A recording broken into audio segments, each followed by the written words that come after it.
Japan की 2 दिन की यात्रा के बाद अब प्रधानमंत्री नरेंद्र मोदी शंघाई सहयोग संगठन यानी एससीओ शिखर सम्मेलन में भाग लेने के लिए अब चीन पहुंच चुके हैं।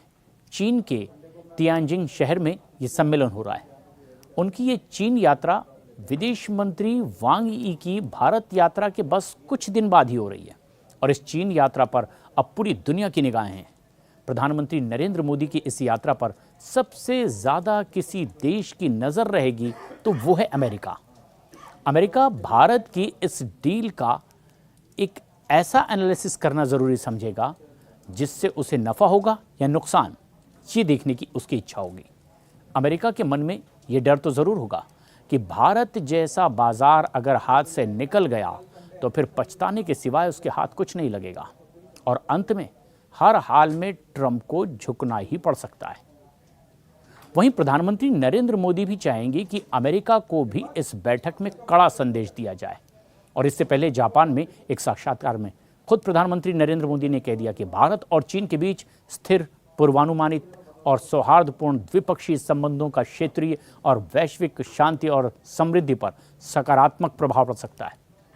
पीएम के इस बयान ने कई बड़े संदेश भी पहुंचाए और इसका मतलब साफ है कि भारत और चीन के बीच में कोई ऐसी बड़ी डील जरूर होगी जिससे कि अमेरिका की मनमानी को तोड़ा जा सकेगा। चीन के साथ संबंधों में सुधार के महत्व के बारे में भी बताया गया है। प्रधानमंत्री नरेंद्र मोदी ने कहा कि राष्ट्रपति शी जिनपिंग के निमंत्रण पर एससीओ शिखर सम्मेलन में भाग लेने के लिए वो पहुंचे हैं। तियानजिंग पिछले साल कजान में राष्ट्रपति शी जिनपिंग के साथ मुलाकात हुई और द्विपक्षीय संबंधों में निरंतर सकारात्मक प्रगति भी हुई है।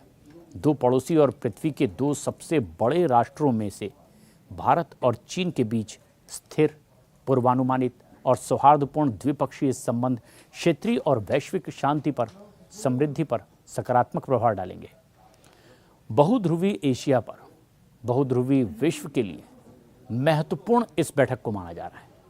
अमेरिका से तनातनी के बाद में प्रधानमंत्री नरेंद्र मोदी चीन के साथ में एक बड़ी डील भी कर सकते हैं और इस डील में पीएम मोदी का पूरा फोकस रहेगा कि भारत के सामान को खरीदने में चीन अपनी दिलचस्पी दिखाए, क्योंकि फिलहाल भारत से चीन बहुत कम सामान खरीदता है।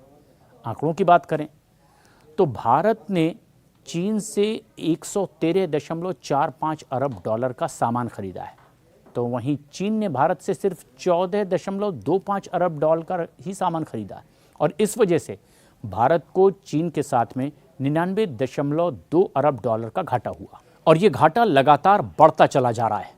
प्रधानमंत्री नरेंद्र मोदी तियानजिंग पहुंचे हुए हैं और सुबह सुबह ही जिनपिंग के साथ औपचारिक बैठक भी होगी। चीन में अपने आधिकारिक कार्यक्रम की शुरुआत वो करेंगे और इस बैठक में 40 मिनट तक चलने की भी उम्मीद की जा रही है। चर्चा में कई अहम बातें सामने आ सकती है, लेकिन एससीओ की मुख्य बैठक सोमवार को होगी।